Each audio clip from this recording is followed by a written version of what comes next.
Hello mga kamay loves, kumain na ba ang lahat? Kami nga, eto, dadayo pa lang. Dumayo nga pala kami dito sa kalapit bayan namin, dito sa Cabanatuan, Isabela. Nalaman nga kasi namin na nagbukas na ang Banchetto dito kaya napasugod na rin kami.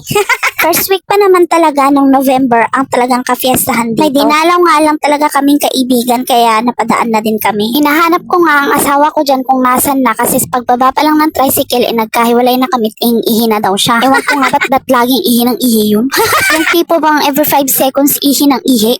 Ngayon ko nga lang napansin na magkasing lapad lang pala kami ng likod ng asawa ko. Yung tipo bang pang bardagulan. Kaya pala sa tuwing mag-aaway kami ng asawa ko, itiklop agad siya. At eto na nga, may nakita nga daw siyang pangtrabaho na jogging pants kaya pinuntahan agad namin. Murang-mura lang kasi kaya napabili na din kami. Nainis nga ako dito kapag namamalengke kami kasi kuha nga lang siya ng kuha, hindi niya tinitignan ng presyo. Samantalang ako, punta lang ng unan, masaya na. Ewan ko nga ba, siguro pag nanay ka na talaga, ang mga cravings mo na lang, mga sandok, kaldero, sibuyas, paminta. Oh, eto nga't yung asawa ko mukhang hihirit na naman ng short. Kaya nga't sabi ko nga sa kanya, maglakad-lakad naman kami at baka mauubos ng pera, hindi pa ako nakakakain. Ang hirap ko pa man din magutom, yung tipong kumakain ako ng tao, pati kapitbahay. Anyways, meron nga din palang live band dito nung nagpunta kami at eto nga't kumakanta si ate. Ang galing-galing ni ate. Nakaingit nga yung lakas ng loob niya ako kasi malakas lang kumain.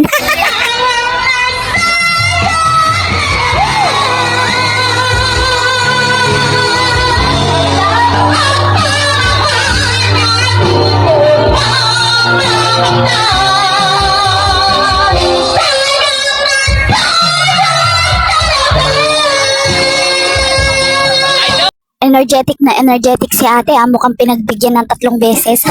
Gusto ko nga rin sanang kumanta kaso wag na lang baka kasi bumaha pa, umulan, alam mo na, tuwang-tuwa na naman ang mga kontraktor. Naalala ko patuloy yung sinabi ni Robin Padilla na pag may baha, may buhaya. O na-mention pa, baka naman. Nakauwi na nga pala kami mga kamelaps dito sa bahay at eto nga't nasa mid pa ako kahihigop ng balot. Akala nga ata ng asawa ko matitigok na ako dito kaya i-revive niya daw ako nung suntok. Sa mid nga ako dyan sa sobrang anghang pala ng aking sausawan. Yung tipo bang nanonood yung anghang hanggang sa kaibuturan ng aking puso. Mag-isip. Naingit nga ako mga kamay love sa mga nagmumukbang ng balot, yung mga kumakain, kasi ang gaganda nilang tignan, ang gaganda nilang kumain, pero bakit ako kapag kumakain ako ng balot parang ang haba ng nguso ko? Yung tipo bang pwede ng pagsabitan ng kaldero? Naiinis pa nga ako dyan mga kamay love sa asawa ko, paano ba naman parang hindi kainan ng pinuntahan namin? Pag nga kasi may handaan at dadayo kami mga kamay loves, patikim-tikim lang yan. Yung bang pakurot-kurot lang ng kain. Kaya nga pagdating sa bahay, ang ending, gutom. At dahil nga Girl Scout tayo mga kamay loves, sinusupot ko ng isang talyasing ulam sa handaan o kung saan mang handaan yan. Hanggang dito na nga lang, bye!